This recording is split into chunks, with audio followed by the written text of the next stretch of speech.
Bagong araw, bagong asaran. Hindi na naman nagpahuli ang kwelang mag-bestie na sina Darren Espanto at Kim Chiu sa kanilang viral banters na talaga namang kinagiliwan ng netizens. Sa Instagram story ni Darren, nagbahagi siya ng video kung saan magkasama sila ni Kim sa isang sasakyan habang bumabaybay sa kahabaan ng EDSA. Pero hindi ito basta ordinaryong biyahe dahil may naisip na game si Darren, ang Finding Kim Chiu.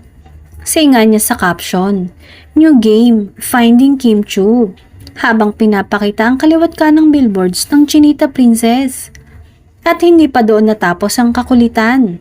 Sa isa pang IG story, nagpasabog ng tawa si Darren nang biruin niya si Kim. Ginawang photo album ang EDSA. Sabi ni Darren na tumutukoy sa dami ng billboards ni Kim na nagkalat sa highway.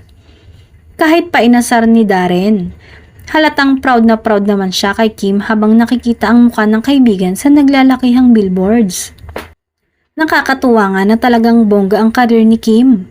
Deserve na deserve naman sa sobrang hardworking niya. Inaabangan na nga rin ang pelikula nila ng collab team niyang si Paolo Avellino na may Love Will Make You Disappear na mapapanood na sa March.